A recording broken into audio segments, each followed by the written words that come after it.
We should find out where you are, because you've done so much travelling in the last couple of years, but it doesn't look very exotic in the background. No, it doesn't, because it's not. So I literally got off a plane on Saturday. It's Monday now, so I got off the plane Saturday back to the UK. So I have been living in Ubud in Bali for the last few months, where it's been nice and hot. And then I was like, I need to do a visa run. Where do I go? And I was like, it's Christmas time, so I should probably go visit some family and friends. So I got back to the UK. It's freezing, and I really regret my decision already to come back. However, go see your mum for Christmas. Exactly. But prior to being back in England and not being in the most exotic place, it was Ubud. So I was living in the jungle, which is, so much nicer. And prior to that was Australia. And prior to that was South America. So I'm very much all over the place. Yeah, I've been enjoying watching your journey. As someone, as you know, I don't travel, so I can live vicariously through you, if that's the right word. Watch where you go and then go, I don't want to go there. That's great. I do want to go there. That is the right word. And I think a lot of people have been as well. Yeah, I think so. How have you found it being a vegan in those places? Probably everyone's asked you that, but I think... Has it been difficult? No, I think people assume it's going to be so much worse than it actually is. And I assumed prior to, so... If I backtrack to 2020, 2021, when I left the country, I flew into Peru. And I was like, I don't speak any Spanish language. So I was trying to learn some Spanish language. I was like, okay, I just need to learn, especially if I'm going to buy food, what milk is, what eggs are, just so if I'm looking at the back of food packaging. Any kind of things like honey and bits like that. And then that was rather easy. However, it's then when you go out to restaurants and you're trying to explain to a country or countries that don't really kind of grasp the concept of veganism or plant-based eating, it was then trying to teach them to kind of grasp that concept. And I thought it could be so much harder until I got there. And Peru, Colombia, all these places have big vegan communities and a ton of vegan restaurants. And when you look at I think the traditional food of some of these countries, let's say Mexico, for instance, you're looking at rice and beans anyway. And I love rice and beans. So you're looking at a very traditional kind of plant-based diet. Obviously it's been a bit westernized, so they are including meat and things. But you go to Peru and they have ceviche, which is their national dish, which is a fish dish.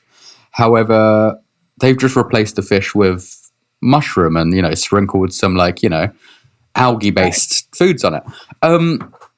However, there was only one country that I found it a bit harder, and that was Nicaragua. But Peru, Bolivia, Colombia, Costa Rica, Mexico, Guatemala, Honduras, America, for instance, Canada, I was about to say Canada, and Australia, and now Bali.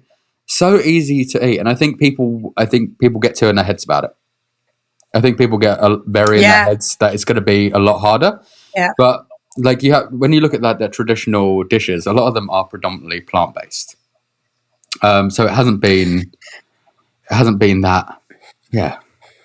Yeah. Yeah. You're right. It's probably quite almost an ignorant on my part, and other people asking that question. We're so used to it being it's quite difficult here. So abroad it must be even more difficult, whereas actually if they were more plant-based to begin with, it makes sense that it's easier. I think people will get more worried when they're so used to places like England or America, where we have so many alternatives.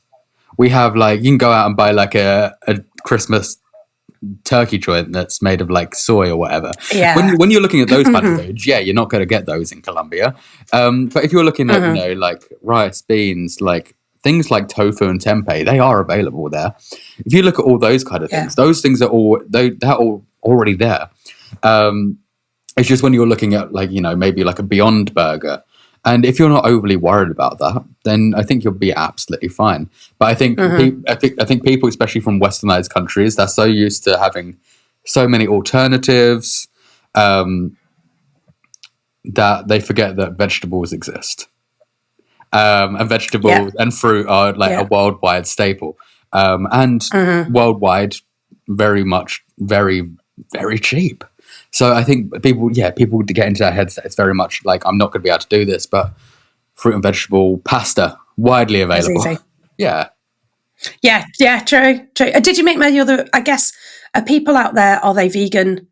Are they vegan, or are they just plant-based, or are they, is it a bit of a mixture? Are they vegan because of the food or because of the animals? Is it different culturally? Why are they vegan, I suppose, is the question.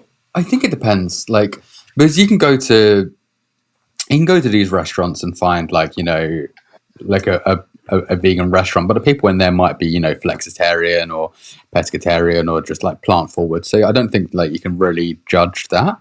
But like, I think if you find yourselves in these little vegan communities, especially at the moment. So I'm in Ubud in Bali. Like, there's a huge vegan community, and you can join a WhatsApp group, and you know you've probably got about 300. You've got 300 people in there, and they do a meet up every week. So every week I go down and like so many. Yeah, not 300 people don't turn up every time. It's normally like 15. Okay. It's normally 15 to 20. Yeah, I think the restaurant itself will probably have a breakdown. If it's all 300 people walk in. That's like, this is a big restaurant. Normally it's like 15 to 20 people, and every week they're at a different restaurant, and like sometimes they give it a discount, being like, you know, you get 10% off your food if you come along with the group. And since I've been there, and Ubud having such a big vegan scene as well, or Bali in general, huge vegan scene, it's very easy to find that community and integrate yourself into that community, and then obviously you're making new friends. But I think when you're just kind of flash traveling to different places, you don't really find that community. You only find yourselves in those restaurants, and then that's kind of hard to tell if people are just what these people are doing on an everyday basis. If they're vegan, if they're more plant forward, plant based, whatever you want to call it, vegetarian. I think it's a bit harder to tell. But when you integrate yourself into community, and I think the one that I found over there is beautiful. I love it so much. We meet up every week. I get a good meal, and I get to meet a load of friends. And you know, there's some very interesting people because they're all from around the world as well. So you're learning about different cultures at the same time. So I'm having these conversations with people that I'd probably never be able to just sit down with normally. And I'm having conversations about what it's like in their countries. And like, you realize that even for myself, who's traveled a lot, there's a lot of ignorance towards other countries that you think they'll be like this, or this, but because that's what you see on like media, and like that's the perspective you get from other people that are telling you about these things, when that's not really the reality. So you're kind of talking to these people and finding out that what I've learned, or my bias or thought process towards a certain country, is normally wrong. And it's normally because it's been portrayed like that by, let's say, the news in England, for instance. It's always got like a cultural bias towards anybody that, you know, is outside the UK. It not favourable. Yeah. Oh, I'm absolutely guilty of it. Yeah, totally. Oh, okay. So do you want to tell us, for people who don't know who you are, you're from England originally? I am from England. Yeah. So I'm Callum Weir.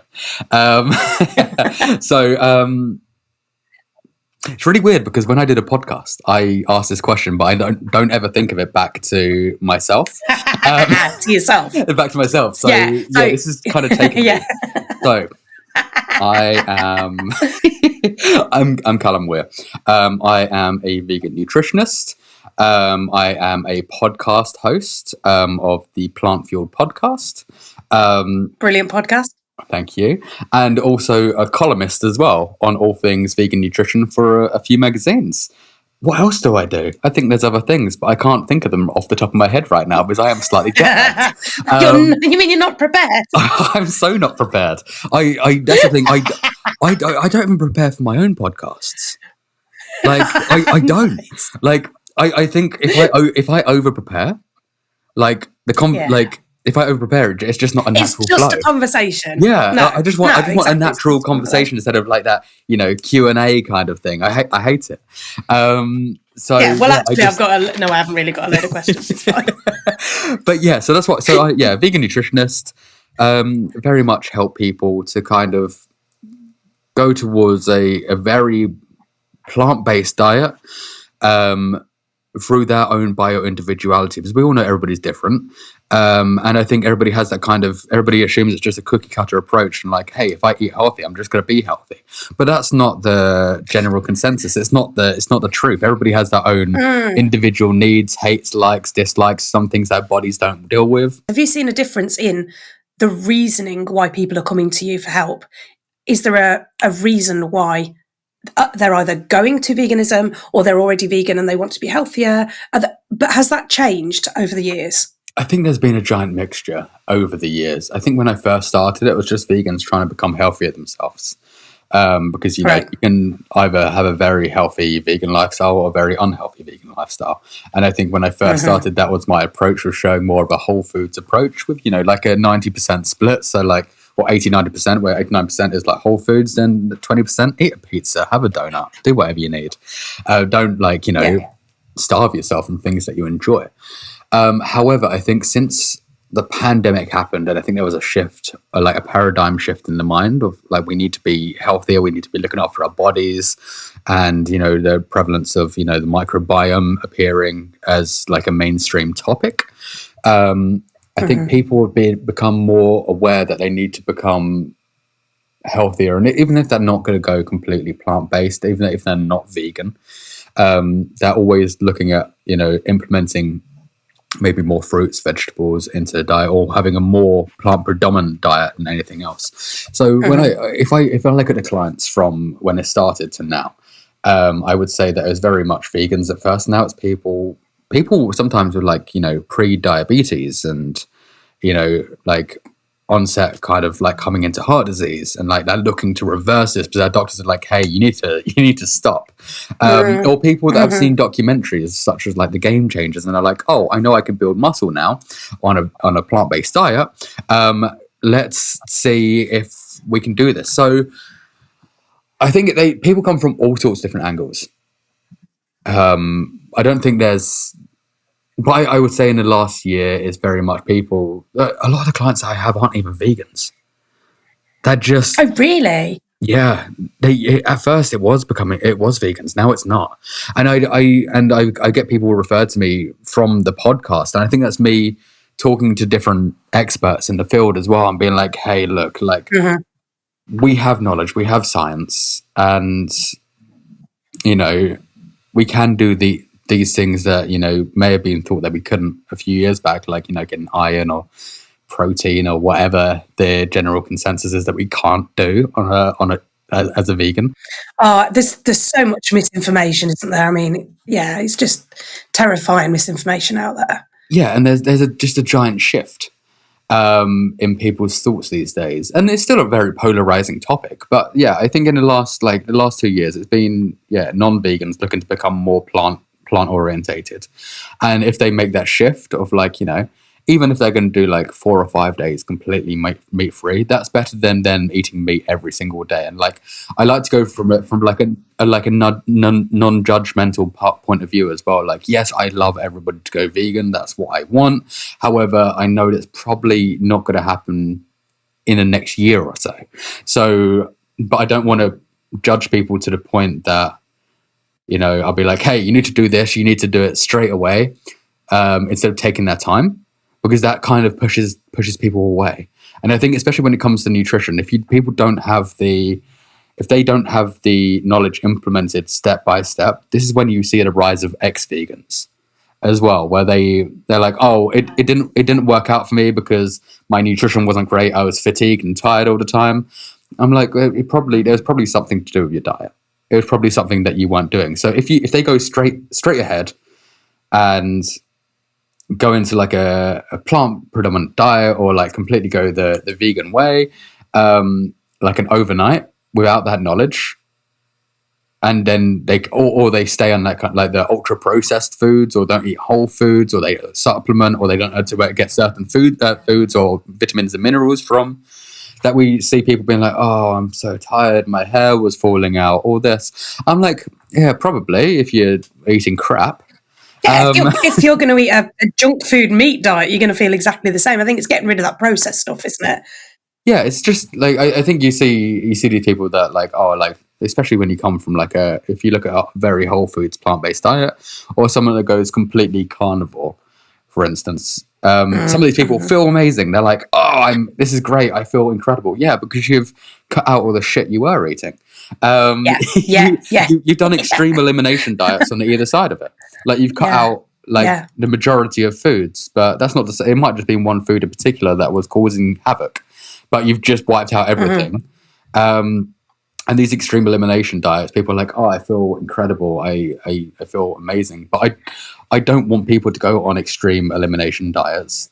Either way, like even if it was carnivore, or even if it was like whole foods plant-based, I don't want people to do that, because then they don't have the information to actually, when they start adding things back in, it causes them their health to deteriorate. And that and this is when you see like such polarizing topics online, and like, you know, you see these videos on like Instagram, people being like, oh, I was vegan 10 years or I was like carnivore or whatever, and now I'm just back to eating a diet that involves everything, whereas on a plant-based diet, it would have been absolutely fine if you knew what you were doing. So, well, because you said you write for columns as well, is that on nutrition, or is that on other subjects, or is that on podcasting? What are your columns about? The columns. Who do you write for? So I write for Veg Club. I write for VLand. And I also write for Global Vegan. Unfortunately, Global Vegan has now closed down. But I was writing. They were a Canadian magazine. That was actually a paperback magazine. I don't know how much paperback magazines sell these days, in comparison. When you can get everything online for free. But I was right. It's predominantly nutrition based. Sometimes it is about travel. Sometimes people like to know that they can go travel somewhere, and you know they can get food abroad, and it's fine. But the most of it is about nutrition. It's more looking into the more in-depth bits of nutrition that people don't think about. So people think, people are like, protein, carbs, iron, calcium, stuff like this. I think most people can get that information quite easily these days. Whereas I think a lot of the articles have been like things like cortisol, like what happens when, the body goes from like very cold to very hot, or vice versa. And like what's going to happen to the body? How do we make sure that our body is not going to go into the survival mode and start storing fat, instead of like keeping and maintaining a normal weight. So I think it depends. It also depends what people ask for. Some magazines ask for like a quite simple subject, like how to stay great during the festive period, how to stay healthy during the festive period, which is because those are absolutely, those of us that don't know about nutrition, that's what we need, isn't it? Yeah. So what does a day look like for you then, a normal day? Because you do so many different things. Do you have a schedule, or do you just wing it? No, my calendar's completely booked up constantly. Like I have no time to think at all. So so my morning, I wake up at 5:30 every morning. 5:30 every single morning. Hang on. Why? Is this healthy? Is it healthy? It depends what time I go to sleep, whether you can class it as healthy or not. I go to bed at 3:30. I get up at 5:30. No, so my body is just kind of attuned to that now. Over time, it's just become, and I think that was when I was traveling, living in hostels and stuff like that. That your body clock just kind of like, it's like, hey, like we're gonna wake up this time. You can get out. So I do that. Normally I spend a bit of time, going for like a nice walk or something to kind of get the body moving. Eat something healthy like oats with like, nut seeds, peas. Oh, you and your peas. Yeah, oats are like berries, nuts, seeds. Don't really put peas on my oats. You're missing out. And then that's kind of when I start work. So very much, creating content, working out who I'm meant to be talking to on a podcast, because I normally record 2 podcasts a week. And then I need to start writing columns, and also looking at people's nutrition, looking at people's plans. Every day is a bit different, and then kind of keeping active as well, I guess. Every day is very different, and I don't really have much time to relax as much as you think I would be living in like a jungle in the middle of nowhere. Everybody assumes I'm just relaxing. I'm not. I'm just trying to grow myself, and I think, especially in the last year or so, it's a lot of self-development as well, because where I was in other countries, I was lacking a bit on the business side of things and being like, hey, I can probably run this business without much effort. Turns out that is not true. You need to put a bit of effort in, otherwise it goes downhill a bit.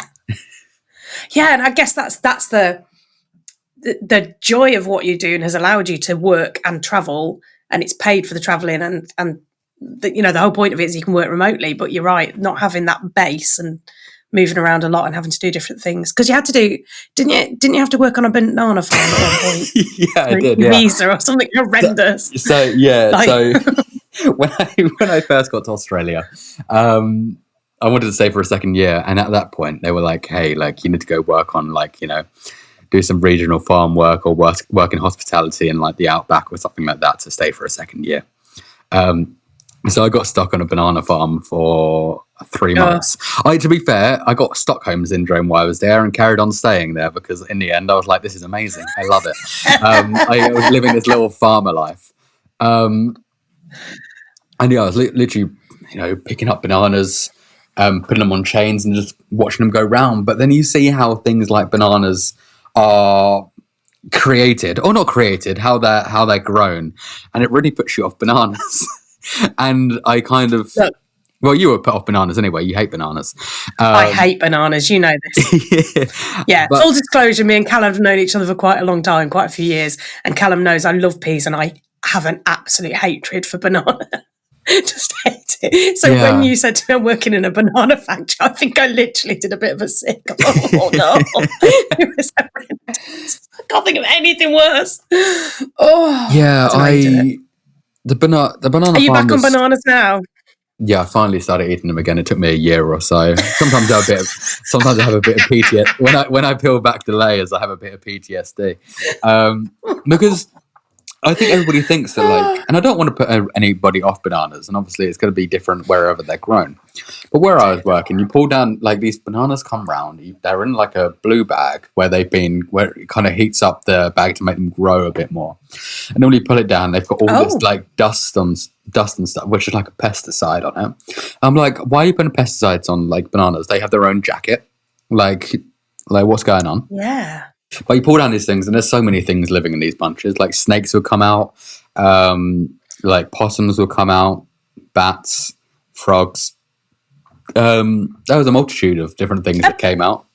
A possum lives in a bunch of bananas. Yeah, they're quite How big's cute. A possum? About this big. But banana bunches are quite big. They're not like the ones that you see in the stores of 6. They're you've got you've got 9 or 10 giant rows. Yeah, they're huge. And no, Australian possums are cute, and they're just in there chilling. Yeah, they're just in there chilling. They've got a little nest in there. And yeah, so do they eat? What does a possum eat? Do they eat bananas? I don't think they eat bananas. And the bananas were rarely ever touched by anything else. These things were just living in there. I think because it was warm and it was shelter for them as well. But they are quite cute. So cute. But the thing is, this is where I was in a bit of an ethical dilemma on a banana farm. Okay. Because obviously they're like, oh, can you get rid of these animals? And I was like, yeah, sure. I'll take them to the back or whatever, and me picking up a snake shouldn't be a thing, but I was picking up snakes and putting them back into the bushes. However, a lot of the people there would just kill it.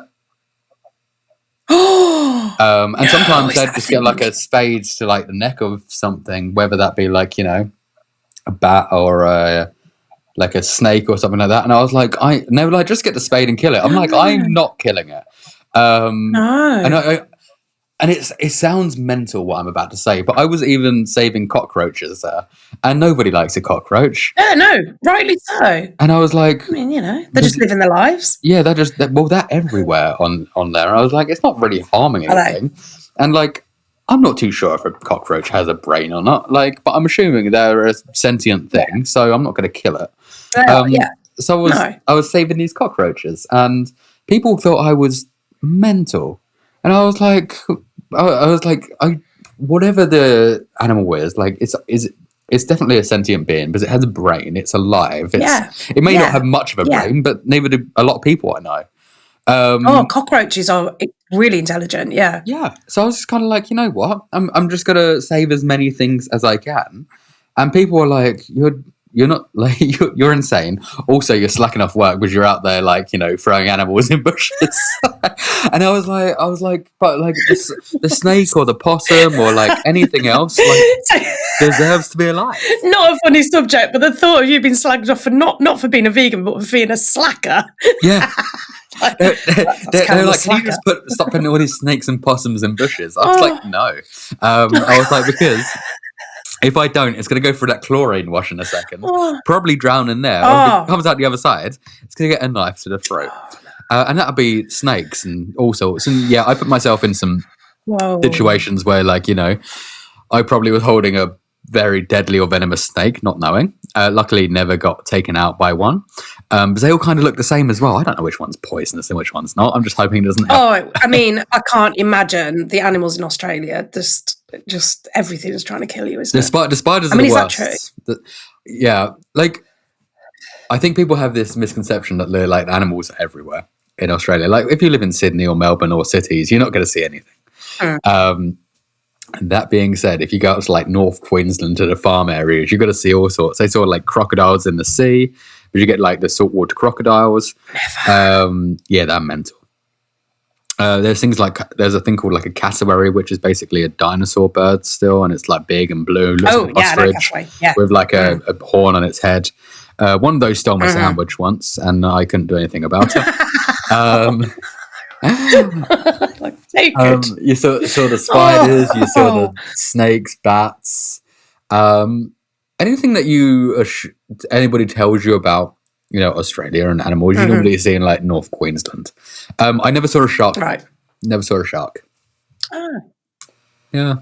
Not that I was hoping to see one, because normally when I was in the water, I was surfing. So I was hoping this is the time I don't see I don't want to see them. Oh my God. Do you miss it? Are you really enjoying living in Bali? Do you think you'll stay there for a while? Are you missing Australia? I actually love Bali a lot more. And the reason behind this is, as much as I love Australia, and like Australia is beautiful, much like any big city, it's expensive. And like, although like I would say that the business is successful and I earn money from it, every week's going to be different. Like some weeks you'll have more clients, some you'll have less. So the money's always going to be up and down. So when you're living in somewhere like Australia, when you're in like, it's the same as London or New York, there's always that kind of overwhelming sense of what happens if this just kind of crashes and burns? What if everything just stops? Can I then afford to live in the middle of the city? Whereas I love it, but it was very hectic as well at the same time there. Because I was obviously doing everything else, and I did a bit of private chefing for people, and I really don't enjoy private chefing. Yeah, like the thought of it's great until you're like, it just takes up a lot of your time. And I enjoy creating the food and making like healthy, nutritious like food for people. However, I don't think it's where my passion really lies. Right. So then I was kind of like, hey, like we're going to go move to Uber. And it's just, there's a nice sense of relaxation there. Like, I'm still working on the business. I'm still creating columns. I'm still doing the podcast. However, I don't have the external pressures of like, big city life. I've still got the beach, but I'm living in the jungle. I still have good enough connection to carry on talking to all these different people from around the world on the podcast, and that's all I need. Whereas you go outside in Australia and you breathe, and you've spent $30, which you've just gone outside and breathed, and that's the same as like London. So it is nicer, it's cheaper, and I think as well, it's just a nice place to be. Everybody's very, friendly. Everybody's very welcoming, especially Uber. It's very spiritual as well. So people are like, I was going to say, is it quite woo woo? It seems like it's going to be quite a woo woo place. I love my woo woo. Yeah, it is very. Are you going to become a woo woo? I am. I wake up, do my journaling, a bit of visualization, manifestation. I know you don't believe in any of this. However, hang on, it's worked out well. It's not that I don't believe it. I'm just black and white. Don't put me on the spot here. Don't let me offend off the audience. I'm just very black and white. We have a mutual friend with Vegan Queen V, who is she's like a sister to me, and she's the most woo-woo person in the world, and she just rolls her eyes at me. She's like, one day you'll understand. And I would say I was always very skeptical about it as well. I always thought I was very skeptical, and then once I got there, like, and everything was kind of settled down, like you sit there and do a bit of meditation, and like your mind goes blank, and you can like visualize. Things actually started to happen, and like whether I'm saying manifestation is real or not real, things started to happen that probably are very questionable. So, for instance, when I got there, I sat down, did a bit of visualization. I wanted to do, a few more talks, but I've been talking before in various countries. I did one at your pigeon party. You did. I did, and I was like, I'd like to do more of those. And I was just visualizing that. And this is going to sound insane now that I say it, but I did that, and I knew no one in Uber, so I didn't have friends or anyone. I just moved there, and I joined this WhatsApp group and introduced who I was and what I did. And somebody who follows me on Instagram was like, "I follow you," and was like, "Can I give your number to somebody?" And I was like, "Sure." And 24 hours later, I was booked in to do a retreat in Uber. That's brilliant. And I didn't know anyone, and the only thing I'd done was think about it. So whether it's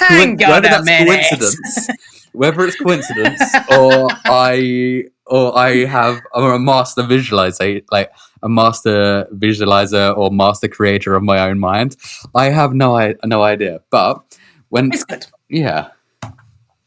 that's brilliant though. But yeah, so I end up. Are you enjoying doing your talks? Yeah, I did one on the gut microbiome the other day, and it was fun. However, I'm talking to an array of different people from different languages, so I don't know if anybody's actually knowing what I'm saying to them. So I'm like, hey, who is this guy? Yeah, I'm speaking for an hour on the gut microbiome, and I don't know. And they send me a list of where these people are from, and like there's a lot from like England or the UK in general, America. Then there's like Japan, Russia, and a few others. I'm like, I don't know if this talk's I don't know if it's going to be translated into all these different languages properly. Right. So whatever I'm saying, I'm like, I kind of have to. I want to go very in depth into it, but also I don't want to go into so in depth that people can't understand it. And it's very. Yeah, it's a tricky one. Get conscious about that, but I do enjoy it, and it's weird that happened, and then. A day later, somebody was like, "Hey, would you like to moderate a panel at Christspiracy, like their premiere of Christspiracy?" Oh, really? In Uber. That's awesome. So I did that, and basically it was like a live version of the podcast, basically, which was a lot of fun. But yeah, all of these have just come from me thinking. Fantastic. Like, I've just been thinking, and it happens, and I'm like, that woo woo, like journaling and all sorts. Oh, that's brilliant. So, talk a bit about your podcast, though, because we haven't really talked about that. And your podcast is great. I love your podcast. You've had some really interesting people on it. I have, and I feel very grateful that these people have actually given me their time. Because some of these people that have given me that time, I'm like, why? Why have you physically just let me talk to you? So the podcast is the Plant Fueled Podcast. I really would like when it first started, it was purely about like, plant-based nutrition. It was, vegan nutrition, whatever you want to call it. And I think once you do that, you kind of put yourself into a box. You kind of narrow yourself into a box of kind of like what you can really speak about. So before it got too in depth into nutrition, I wanted to make it, a bit dumbed down so everybody can understand. Because you get these people on like Instagram, whatever, they're speaking like in terms that, the usual person just can't comprehend, or talking about studies that most people won't understand, and then it could be more confusing. So I just wanted to be like dumbed down for me and dumbed down for other people, because it was a learning curve for me. However, I then decided that I need a few other subjects in there as well. I can't just have it on nutrition, because otherwise I'd get bored. As well as like, I can't really showcase other stories that may be informative or, people would enjoy. So I kind of carried on that, and it just started, it's just started growing, and kind of like any subject that I kind of want to talk about now, I'm just kind of like, hey, I can just do that. But I love it. Like the fact that it's like my main job is wild. Life takes us in strange ways, I guess, doesn't it? Yeah, it's brilliant.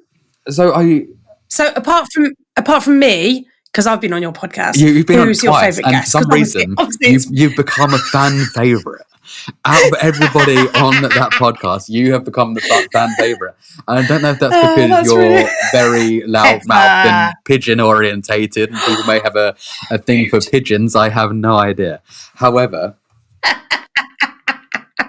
Thank you. However, you have become a fan favourite on that, and people do ask me to have you back.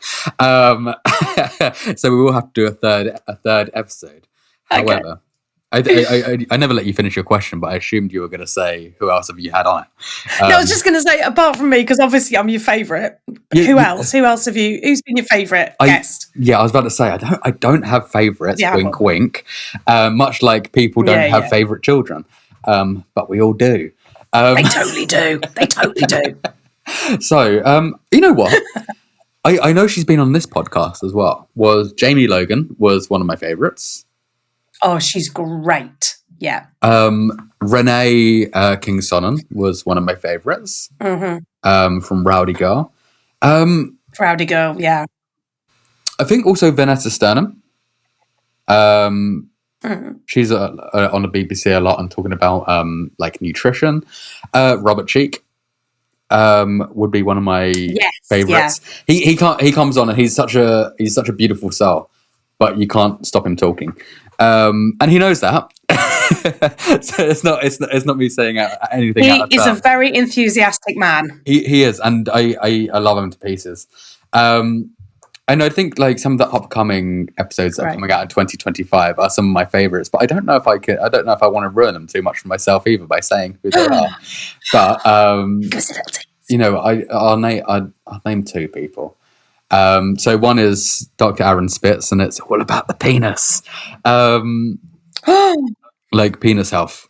You're going to be able to behave yourself. Is that going to be a filthy episode? It is a bit filthy, but also it's a bit professional as well, because I'm talking to like an expert in the field of like urology, so I had to be somewhat professional. At the same time, I was kind of like, "Hey, can we?" Your 6-year-old self. Yeah, I was like, "Can we ask the crazy questions that you'd find in school as well?" And it was like, "Sure." And also, Dr. Joel Furman as well. So some of these people, I don't know why they're saying yes to me, but I love it, and it's great. It's been great. I really enjoy it, and I feel like I'm getting a lot more knowledge from this as well, because the thing is, as much as I think I know about nutrition, in comparison to people like that, I know nothing.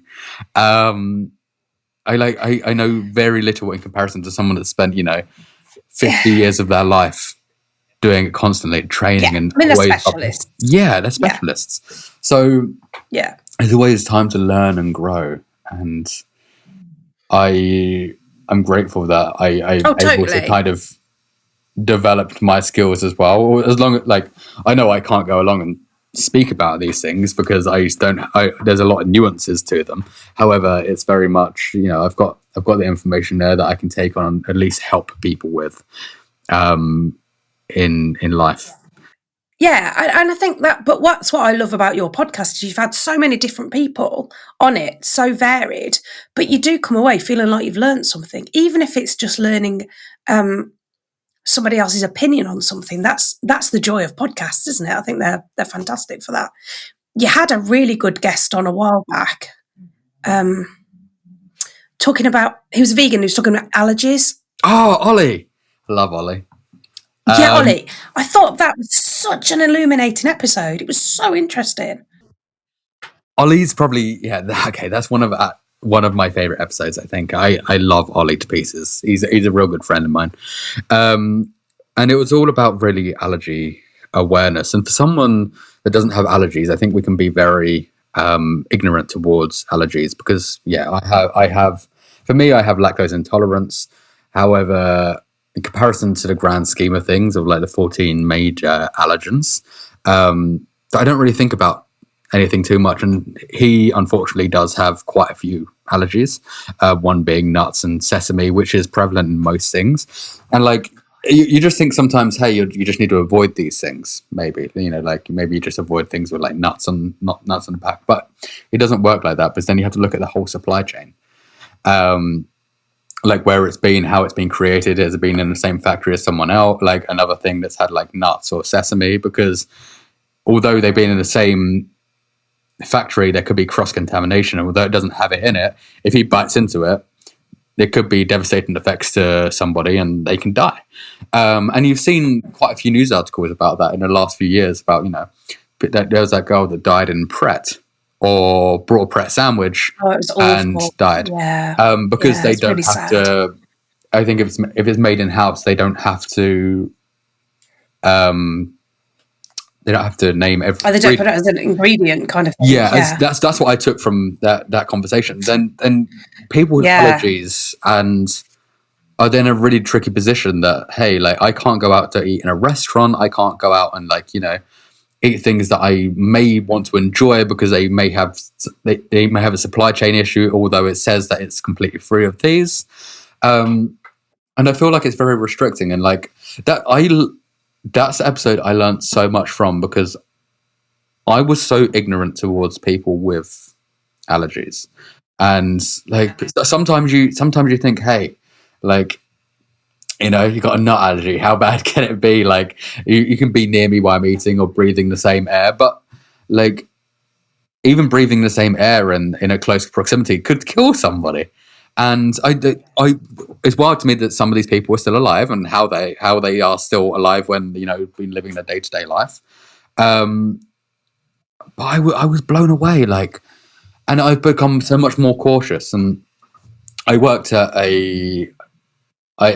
helping a restaurant become more healthy vegan in Sydney. And I then took what I learned from there and tried to implement that into a restaurant, being like, hey, shall we try to make this as allergy friendly as possible? However, it turns out that is near enough impossible in a restaurant. I even asked for Ollie's advice on that to try and make it. But there's, unless you really take away all allergies from the kitchens and all the chefs and everything have training in allergens and, have allergy awareness, there's no possible way to know if you're gonna have those. I suppose it's so difficult. Yeah. And actually, to be fair, I think Ollie is one of those people that he says it so elegantly and clearly, and about how everything works, because he's had experience from that as like a 3-year-old till now. And I'm actually not too how old Ollie is. I assume he's only a few years younger than me. However, he's had this his whole entire life. So he's on different panels and research panels about allergy awareness. He can, I think for a lot of people, they may not be able to express too much about it. However, he was very, very informative, and I think he's looked at a lot of the studies, and like there's a lot of nuances, and and depending how some people are towards allergies, some people are going to be worse than others. And it was just a mind blowing episode. And yeah, it was so good. And yeah, I think when I have conversations like that and learn more than like I would have done during that whole entire week, just from that like 2 hours, like that's when I'm just like, this is absolutely mental. That, and Ollie by far has become one of my favorite people, because every time I need to talk about like nutrition or, you know, need some help towards something that may be like a bit allergy awareness, he's my go-to guy. And yeah, he's just one of the most amazing people. He actually used to be the editor at VLAND as well, so that's how we actually got to know each other. Right, there you go. And that's how we discovered each other. That's amazing. Yeah, I just thought the episode was fantastic. So, where can people get your podcast? How can they listen to it? So, if you go on Spotify, Apple, iHeartRadio, wherever you go get your podcasts, apart from YouTube, because I'm not very good with YouTube, because I forget about it completely. It's been lovely. Thank you so much for coming on and for being the first guest. I'm so thrilled that it's worked out like this. So yeah, thank you so much. I do have a question. Go on, do it. I'll try not to ramble this time either. And this is based on. I just think asking people about their vegan journey is so old school. We're all vegan. We all have the same, and we kind all of got journey there one way or another. Yeah, but I think certainly. I mean, I know I'm quite a bit older than you, but most people weren't vegan from childhood still at the moment, although I did speak to somebody the other day that was, and I was just like so excited for them. Oh, she was 21, she was a child, and I was just like, this is amazing. If you could go back to your childhood and tell yourself something about your life, it doesn't have to be a vegan thing, what would that be? What would you tell your younger self? Wow, that's a thinker. That's a really hard question. Yeah, well, we haven't got much time, so think quick, Callum. Yeah. You know what? I would actually give a piece of advice, and it's a really good piece of advice that I've learned in the last year or so. And it's nothing about, you know, veganism or anything like that, but it is very much that don't take advice from anybody that hasn't done it themselves. It's fair enough. Because people do like to go give, you know, unsolicited advice on some things, and sometimes they can take you down a path that you end up doing the wrong thing, but you've taken this advice and realised that these people have no idea what they were on about themselves. So I've done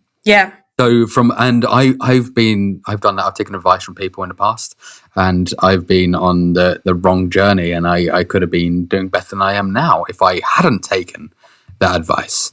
So I think going back and be like, hey, just don't take advice from anybody that hasn't done it themselves is probably the best thing that I could probably tell my younger self.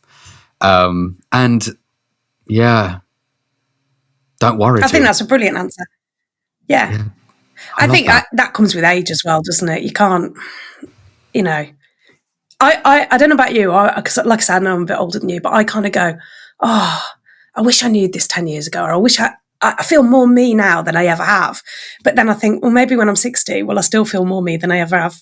I don't think it works the other way. I don't think you regress. I mean, we do regress. We are children, but I think, hopefully being the way you think about things, I think getting older, that is the one thing that's beautiful about getting older. And that's a really good piece of advice.